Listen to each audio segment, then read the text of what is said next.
સુરેન્દ્રનગર મનપા વિસ્તારમાં પાણીના વેરફાટ અને જોખમી વીજપોલને લઈને સ્થાનિકોમાં ભારે રોષ જોવા મળી રહ્યો છે। લીંબડી વઢવાણ હાઈવે પર નવા દરવાજાથી સિયાણી પોળ સુધી અનેક જગ્યાએ પીવાના પાણીની લાઈનો લીકેજ થઈ રહી છે।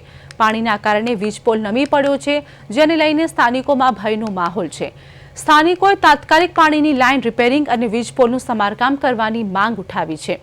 તેનું કહેવું છે કે જો વીજપોલ ધરાશાયી થશે તો મોટી દુર્ઘટના સર્જાઈ શકે છે। શહેરના અનેક વિસ્તારોમાં દિવસો સુધી પીવાનું પાણી મળતું નથી, તો બીજી તરફ ઠેક ઠેકાણે લીકેજથી પાણી વેરફાઈ રહ્યું છે। સ્થાનિકો દ્વારા સુરેન્દ્રનગર મહાનગરપાલિકાને તાત્કાલિક કાર્યવાહી કરવા માંગ કરી છે। હવે તંત્ર ક્યારે પગલાં લે તે જોવું રહ્યું। મેરુભાઈ બાબુભાઈ મુંજપરા અમારે વીજ પોલ માટે પાણી જાય છે અને કોઈ સમસ્યા મ્યુનિસિપાલિટીવાળા કે જીબીવાળા કોઈ સાંભળતા નથી। અને આમાં એક ગાય મરી ગઈ, ભૂંડડું મરી ગયું, મારા વાઈફને ચોટ આવ્યો હતો અને મારું ઘર સામે છે અને થાંભલો હરવે હરવે વરવા માંડ્યો છે, એટલે કોઈ સમસ્યા અમારી કોઈ સાંભળતું નથી। આ 10 વર્ષ પહેલાં અમે એમને કહી છીએ, રજૂઆત કરી છે, પણ કોઈ કાર્યવાહી કરતા નથી। જય હિન્દ।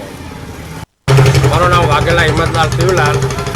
છેલ્લા 10 વર્ષથી વિજય મંડપ સર્વિસ તેમના ઘર આગળ વીજ થાંભલો છે, મોટી હાઈવે લાઈન જાય છે, અહીંયા પાણીનો એટલો બધો બગાડ થાય, પીવાનું પાણી નથી મળતું। 10 વર્ષથી છેલ્લા પાણી જાય છે, બગાડ થાય છે, તો આના નગરપાલિકા જીબીવાળા બધાને સંપર્ક કર્યો, બધાને આજીજી કરી, બધાને અરજી આપી, છતાં હજી આ 10 વર્ષથી આનો કોઈનો નિકાલ નથી આવતો। તો ધારણા મુજબ જલ્દીથી આનો કાંઈ નિરાકરણ લાવે, નકર અમે આગળ જઈને કાર્યવાહી કરશું।